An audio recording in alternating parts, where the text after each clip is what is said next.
The point I was making with this engine, and my iPhone's dead again. It just seems to come to life and die again. I'm going to die when it likes. Well, obviously, the speed that shaft will be doing on an average cyclist will be between 60 and 100 revolutions per minute. When I've got that wrong way around, and I would have. Oh, well, it doesn't matter. Obviously, I'll twist this round. Yeah, obviously that one when it's idling, that when one of those engines is most engines are idling, they do about 800 to 850 revolutions per minute. When Dad was driving this car when he blew it, he was literally on the rev limiter all the time, and they're only allowed. Well, they go to 6,500. They will go beyond that, I think. I've had one slightly beyond that, but yeah, it was doing about 6,500 revolutions per minute continuously, which no engine will take. Well, not a small production car engine. Most people change gear at about 2,500 to 3,000 revolutions per minute. But obviously, if you keep one of these at about 6,500 revolutions per minute continuously, it's going to explode.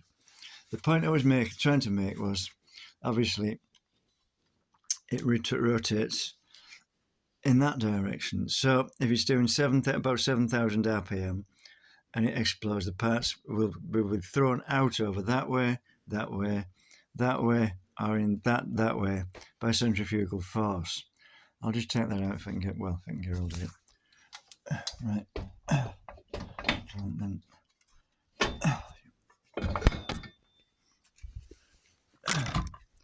Now, what puzzled me was when I stripped the engine down that Dad blew, there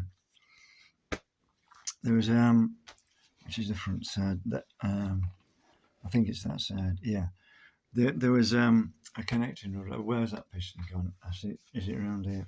Well, obviously the rod on the piston that goes onto that shaft, there was one embedded in a hole in here, and there was one. Now then, where was it? It was snapped in here, I think. Yeah, or was it? I can't remember. But the holes were in that one and that one, which is impossible. Because obviously, if one in there, well, it's snapped in there, I don't think it'd come out because it snapped in a funny way. But obviously, there's no way when the shaft's going that way that I forget the exact. Well, it would have had to go that way, which was impossible.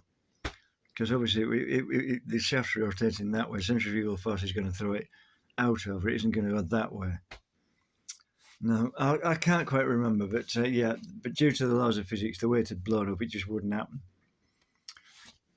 What was it? I can't quite remember. I think the holes, the broken corners were in number 3 and number 1, and the holes were in number 1 and number 2, or number 3 and number 2. There's no way that would happen. Impossible. Beyond the laws of physics. So has somebody taken 2 blown engines and mixed the parts up?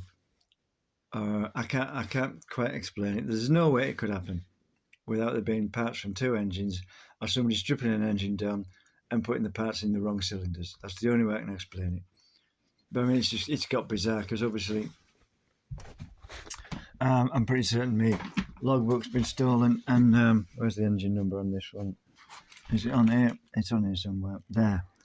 Obviously, when I read that engine number, it was a different one to the one I built. I don't know when that engine's been swapped, because obviously Ian's a rally mechanic. What did I do on the engines? I changed one turbocharger under supervision. So obviously I'm not brilliant at building twin cams. It's the first one I'd built. I mean, Austin Mini engine, well, Austin Mini is like a big Meccano set compared to these. So whoever nicked that probably got a dud anyway. But you know, it was just ridiculous. People wanted to buy my car, wanted to buy my dad's car, because we owned them. It just got stupid. But yeah, I mean, and when I looked at one of the numbers on one of these engines, the last 2 digits were upside down. And if you read them correct, the right way around the last 2 digits, it was 45. What, can't you afford a pistol or whatever? I don't care. I don't feel threatened by that at all, because obviously if you show me a sledgehammer or something like that, they'll run them out. Because as they say, pull the trigger because they couldn't. Yeah, and you get these clowns who say, "Oh, the World War One soldiers were firing above each other's heads." Well, maybe their relatives were, but mine weren't, because there's a lot of soldiers in my family.